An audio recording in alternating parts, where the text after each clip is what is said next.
সকলোৰে ঘৰত আইনা থাকে, কিন্তু বেছিভাগেই আইনা চাব নাজানে।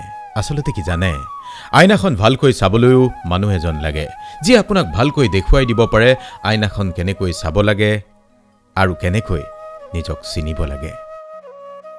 আপুনি আজি নিজকে সোধক, আইনাখনৰ সন্মুখত থিয় হৈ আপুনি এবাৰ ভাবক, 10 বছৰ আগত, 5 বছৰ আগত নিজক আপুনি মনত পেলাব পাৰিবনে? অতীতত আপুনি এইটো অসম্ভৱ ধৰণে সুখী মানুহ এজন আছিল, সাংঘাতিক ধৰণে সুখী। মনত পেলাওকচোন, আজিচোন আপুনি সংসাৰৰ বোজা কঢ়িয়াই ভাগৰি পৰা ক্লান্ত অৱসন্ন এজন মানুহত পৰিণত হৈছে। আজি আপুনি সুখী বুলি ক'ব পৰা নাই। আজি আপুনি দুখত থাকিও কান্দিব পৰা নাই, সমস্যাৰে যুঁজিও সমস্যা মুক্ত হ'ব পৰা নাই। আহক আজি অলপ কথা পাতোঁ। বিশ্বাস কৰক, আজিৰ এই সময়খিনিয়ে সলাই দিব পাৰে আপোনাৰ জীৱন। আইনাৰ সন্মুখত থিয় হৈছেনে? এবাৰ থিয় হওক, চাওক ভালকৈ। এই যে আপোনাৰ কণ্টকময় জীৱনটো, সমস্যাৰে ভাৰাক্ৰান্ত মনটো সকলো সলাই দিব পৰা মানুহজনক চাওক আজি আইনাত। শ্ৰীমদ ভাগৱত গীতাত ভগৱান শ্ৰীকৃষ্ণই কোৱা এটা শ্লোকেৰে কথাখিনি আৰম্ভ কৰিছোঁ। সমুহম সৰ্বভূতেষু ন মে দেশু হন্তি ন প্ৰিয়ঃ ইয়ে ভজন্তি তু মাম ভক্তা ময়িতে তেষু শপহম। অৰ্থাৎ সমহ আমহম মানে মই সকলোতে সমানে, সৰ্বভূতেষু মানে সকলো জীৱন্ত প্ৰাণী বা ভূতত সমদৃষ্টি ৰাখোঁ। ন মে মানে কোনো এজনেই মোৰ প্ৰিয় বা অপ্ৰিয় নহয়। ইয়ে ভজন্তি মানে যিয়ে মোৰ ভজন কৰে বা শ্ৰদ্ধাপূৰ্বক প্ৰাৰ্থনা কৰে। তু মাম ভক্তা কিন্তু মোৰ অনন্য ভক্ত, তেওঁ মোৰ হৈ আছে আৰু মই তেওঁত আছোঁ। এইটোৱেই একমাত্ৰ সম্বন্ধ আৰু তাতেই মই পৰিপূৰ্ণ হওঁ। অৰ্থাৎ এই কথাখিনিৰ আৰম্ভণিতে আপোনাক আইনাখনৰ কথা ক'লোঁ। ভগৱান শ্ৰীকৃষ্ণও আইনাৰ নিচিনা, যি আইনাত আপুনি আপোনাৰ সঁচা প্ৰতিচ্ছবি দেখিবলৈ পায়।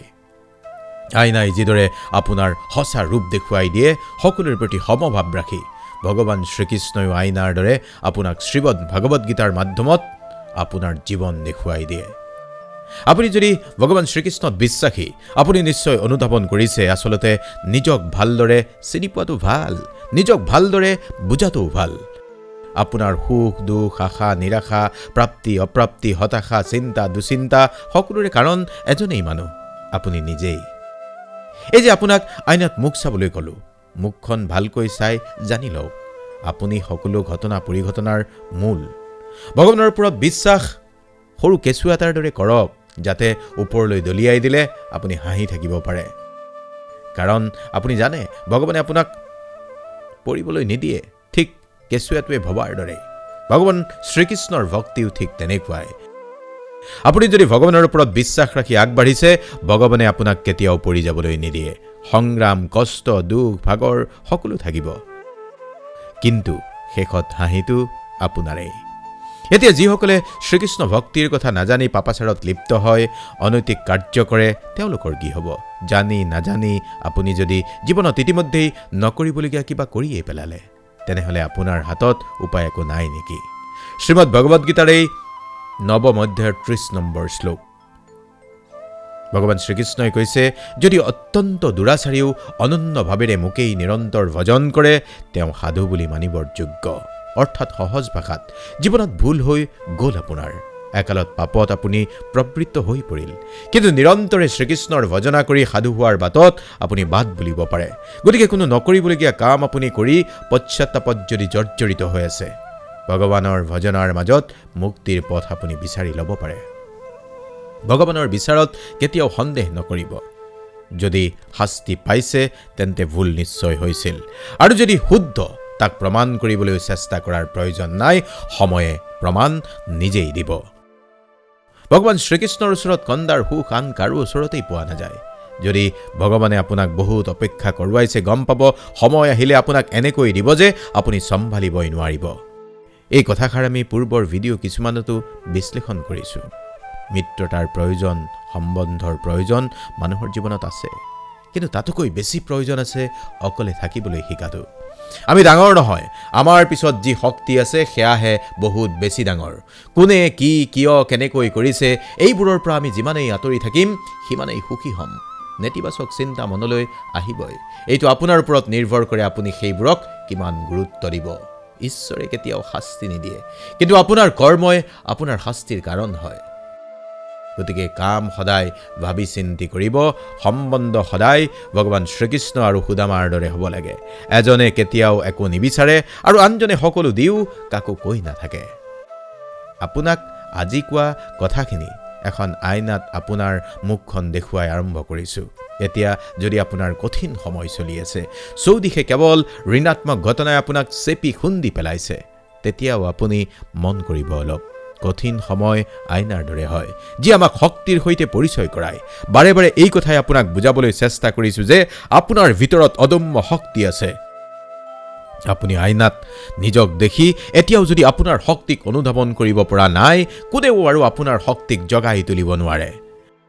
কৰ্মযোগৰ শেষৰ 2টা শ্লোকত ভগৱান শ্ৰীকৃষ্ণই কৈছে, স্থূল জড় পদাৰ্থতকৈ ইন্দ্ৰিয়সমূহ শ্ৰেয়, ইন্দ্ৰিয়সমূহতকৈ মন শ্ৰেয়, মনতকৈ বুদ্ধি শ্ৰেয় আৰু আত্মা সেই বুদ্ধিতকৈও শ্ৰেয়। কৰ্মযোগৰ অন্তিমটো শ্লোকত আছে, হে মহাবীৰ অৰ্জুন, নিজকে জড়, ইন্দ্ৰিয়, মন আৰু বুদ্ধিৰ অগোচৰ ভাবি নিশ্চয়াত্মিক বুদ্ধিৰ দ্বাৰা মন স্থিৰ কৰা আৰু এনেদৰে চিত শক্তিৰ দ্বাৰা কামৰূপ দুৰ্জয় শত্ৰুক জয় কৰা। মন, চিত্ত, বুদ্ধি স্থিৰ কৰি ল'ব লাগিব আপুনি, কামৰূপী দুৰ্জয় শত্ৰুক পৰাজিত কৰিব পৰাকৈ। এই ক্ষেত্ৰত শ্ৰীমদ ভগৱদ গীতাৰ ব্যাখ্যা আগবঢ়োৱাসকলে কয়, নিজৰ শক্তিক বুজাৰ প্ৰয়োজন আছে। নিজৰ শক্তিক বুজি লৈ আত্মাক বলৱান বুলি জানি কামৰূপী শত্ৰুক মাৰা। বুজিবলৈ আপোনাৰ নিশ্চয় বাকী নাই। জিকিবলৈ প্ৰথমেই নিজৰ মনৰ ভিতৰত থকা শত্ৰুক প্ৰথমে আমি পৰাস্ত কৰিব লাগিব। যিবোৰ কথাই আপোনাৰ আন্তৰিক শত্ৰু, যিয়ে আপোনাক নিধন কৰিব পাৰে, সেই শত্ৰুক, অন্তৰৰ শত্ৰুক, মনৰ শত্ৰুক প্ৰথমে নিধন কৰি লওক, অৰ্থাৎ মনৰ ভিতৰত থকা কলুষতা আপুনি দূৰ কৰি লওক। সত্য কেতিয়াও মিছাৰ আগত পৰাস্ত নহয়। যেতিয়া ভক্তি আৰু বিশ্বাস বাঢ়ে, তেতিয়া চমৎকাৰ নিজেই হ'বলৈ লয়। সহন শক্তি বেছি যাৰ, তেওঁৰ লগত কোনেও প্ৰতিদ্বন্দ্বিতা কৰিব নোৱাৰে। প্ৰাৰ্থনা আপুনি এনেকৈ কৰক যেন সকলো ভগৱানেই জানে, আৰু কাম এনেকুৱাকৈ কৰক যেন এনেকুৱা অনুভৱ হয় যে সকলো আমিয়েই জানো। সংস্কাৰ আৰু আদৰৰ ওপৰত নিৰ্ভৰ কৰে মানুহৰ ব্যৱহাৰ, কাৰণ যি শুনিব পাৰে তেওঁ শুনাবও পাৰে। সত্যই কেতিয়াও সত্য বুলি দাবী কৰাৰ প্ৰয়োজন নাই, কিন্তু মিছাই চিঞৰি চিঞৰি সত্য বুলি দাবী কৰিয়ে থাকে। আপোনাৰ জীৱনত জানো তেনেকুৱা ঘটনা ঘটা নাই? জ্ঞান যুগত মানে 4ৰ্থ অধ্যায়ৰ 36 নম্বৰ শ্লোকত ভগৱানে কৈছে, তদ্বিধি প্ৰণিপাতেন পৰিপ্ৰচ্ছেন সেৱয়া উপদেক্ষন্তি তে জ্ঞানম জ্ঞানিনস্ত তদৰ্শিনঃ। অৰ্থাৎ অৰ্জুন, তুমি তত্ত্বদৰ্শী মহাপুৰুষ বা সৎগুৰুৰ শৰণাগত হৈ তত্ত্বজ্ঞান লাভ কৰাৰ চেষ্টা কৰা। বিনম্ৰতাৰে প্ৰশ্ন কৰা নিজক আৰু অকৃত্ৰিম সেৱাত ব্ৰতী হৈ সন্তুষ্ট হোৱা।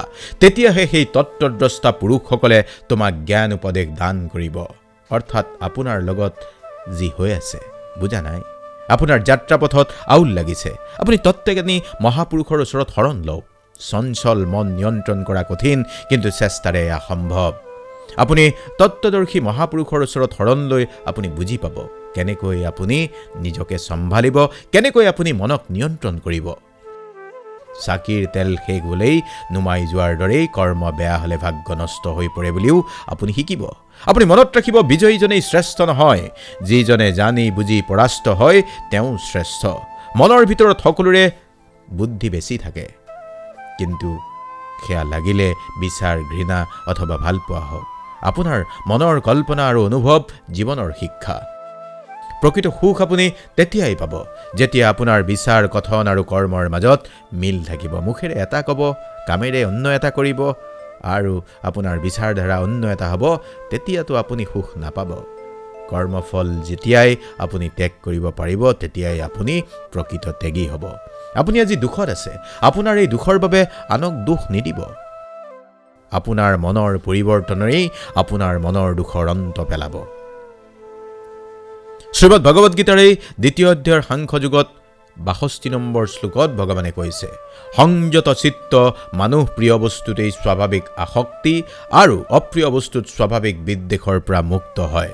তেওঁলোকে বশীভূত ইন্দ্ৰিয়ৰ দ্বাৰা ভগৱত ভক্তিৰ অনুশীলন কৰি ভগৱানৰ কৃপা দৃষ্টি লাভ কৰে। কঠিন পৰিস্থিতি মানুহৰ জীৱনৰ অভিন্ন অংগ। তাকে আপোনাক বুজাইছোঁ। পৰিস্থিতি মানুহে কেতিয়াও নিয়ন্ত্ৰণ কৰিব নোৱাৰে, কিন্তু সেই সময়ত মানুহজনে কেনেকৈ ইয়াৰ সমাধান বিচাৰে সেয়াই মহত্বপূৰ্ণ। শ্ৰীমদ ভগৱদ গীতাৰ কৰ্মযোগৰ 3য় অধ্যায়ৰ 4ৰ্থ শ্লোকত ভগৱানে কৈছে, কেৱল কৰ্ম নকৰাকৈ কৰ্মফলৰ পৰা মুক্ত হোৱা নাযায়, আকৌ কৰ্ম ত্যাগ কৰিও সিদ্ধি লাভ কৰিব নোৱাৰি, কৰ্ম অনিবাৰ্য। শ্ৰদ্ধা হৈছে আত্মবিশ্বাস, আত্মবিশ্বাস মানেই ভগৱানৰ ওপৰত বিশ্বাস। এই পৃথিৱীত চাবলগীয়া বহু ধুনীয়া স্থান আছে, কিন্তু সকলোতকৈ বেছি চাবলগীয়া ঠাইখন হৈছে বন্ধ চকুৰে নিজৰ মনৰ ভিতৰটো চোৱা। ভগৱান শ্ৰীকৃষ্ণই জ্ঞান মাৰ্গ আৰু কৰ্ম মাৰ্গ দুয়োটাতেই কৰ্ম কৰাৰ কথাই কৈছে। সমস্যাৰ মাজতো আপুনি কিন্তু বহি থাকিব নোৱাৰিব, কৰ্ম কৰি যাবই লাগিব। মনুষ্যৰ বাবে এয়াই জগতৰ নিয়ম। সমস্যা আহিলে ভাল হৈ থাকিব লাগিব, ধন হৈ আহিলে সৰল হৈ থাকিব লাগিব, অধিকাৰ আহিলে বিনম্ৰ আৰু ক্ৰোধত শান্ত হৈ থাকিব লাগিব, এয়াই জীৱনৰ নিয়ম। এই পৃথিৱীত আপোনাৰ মোৰ কোনো কাৰো আপোন পৰ এইবোৰ চিন্তা নকৰিব। মৃতদেহ শ্মশানত থৈ আত্মীয়ই সোধে আৰু কিমান সময় লাগিব। সফল হ'বলৈ অকলেই বাট বুলিব লাগিব, বহু কথা আছে। মানুহ তেতিয়াহে আহিব যেতিয়া আপুনি সফল হ'ব। ভাগ্যৰ লিখন বুলি ভাবি সময় নষ্ট নকৰিব। মানুহেই সলনি হৈ যায়, ভাগ্য কি বস্তু। সফল মানুহে সমাজৰে সিদ্ধান্ত সলনি কৰে আৰু বিফল মানুহে সমাজৰ ভয়ত নিজৰ সিদ্ধান্তই সলাই পেলায়।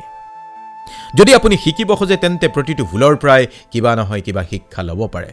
আজি বহু কথাই মনলৈ আহিছে আপোনাৰ। আপুনি ধৰ্ম কৰিলে ভগৱান বিচাৰিব লাগিব, কিন্তু কৰ্ম কৰিলে ভগৱানে আপোনাক দিবলৈ বাধ্য হ'ব। কৰ্ম কৰিলে ভাগ্যও আপুনি সলনি কৰিব পাৰিব। প্ৰয়োজনতকৈ বেছি ভাল হ'লে প্ৰয়োজনতকৈ বেছি আপোনাৰ ব্যৱহাৰ হ'ব। কেতিয়াবা সম্পৰ্ক নাথাকা কোনোবাই সম্পৰ্কৰ প্ৰয়োজনীয়তা বুজাই থৈ যায়। যেতিয়া আপোনাৰ কিন্তু প্ৰয়োজন শেষ হৈ যায়, তেতিয়া আপোনাৰ প্ৰতি ব্যৱহাৰো সলনি হৈ যায়। আনৰ ভুল আমি খুব দেখোঁ, আৰু কেতিয়াবা সেইবাবেই আইনাখন চোৱাৰ প্ৰয়োজন। মনৰ আইনাত আমি নিজক ভালকৈ জুমি নোচোৱালৈকে সংসাৰত আগুৱাব নোৱাৰোঁ। জ্ঞান যুগৰ 31 নম্বৰ শ্লোকত ভগৱানে আৰু কৈছে, মোৰ নিৰ্দেশ অনুসৰি যিসমূহ মানুহে নিজৰ কৰ্ম কৰে অথবা যিয়ে শ্ৰদ্ধাৱান আৰু ভক্তি সহিতে মোৰ উপদেশ অনুসৰণ কৰে, তেওঁলোককো কৰ্ম বন্ধনৰ পৰা মই মুক্ত কৰোঁ।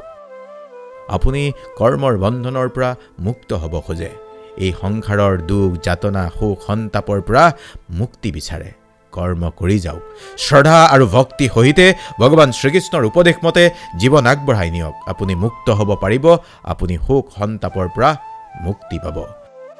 পৰমাত্মাক উপলব্ধিৰ বাবে আপুনি শ্ৰীমদ ভাগৱত গীতাত থকা শ্ৰীকৃষ্ণ বাণীসমূহ পুৱা গধূলি হৃদয়ংগম কৰক, শ্ৰৱণ কৰক। সুখ সন্তাপ পাহৰিব, জীয়াই থকাৰ বা মনুষ্যৰূপে জীৱন ধাৰণৰ প্ৰকৃত সুখ শান্তি আপুনি উপলব্ধি কৰিব পাৰিব। ভগৱানেই দেখুৱাব আপোনাক পোহৰৰ বাট। আপুনি প্ৰতিদিনেই এনে কথা শুনক যি কথাই আপোনাৰ জীৱন সলাই দিয়ে। এই যে কিছু সময়, কেইটামান মিনিট আপুনি আমাৰ সৈতে এই কথাখিনি শুনিলে, আজি সঁচাকৈ কওকচোন, অলপ বেলেগ সময় জীৱনটোৰ সুখময় সময় পাৰ নহ'লনে? এনেকৈয়ে আপুনি মই আগুৱাব লাগিব। পুৱা গধূলি এনে কথাই শ্ৰৱণ কীৰ্তন ভজন কৰিব ঘৰত, পৰিয়ালৰ সদস্যসকলক লগত লৈ। বাকী ভালে থাকিব। ওম কৃষ্ণায় বাসুদেৱায় নমঃ।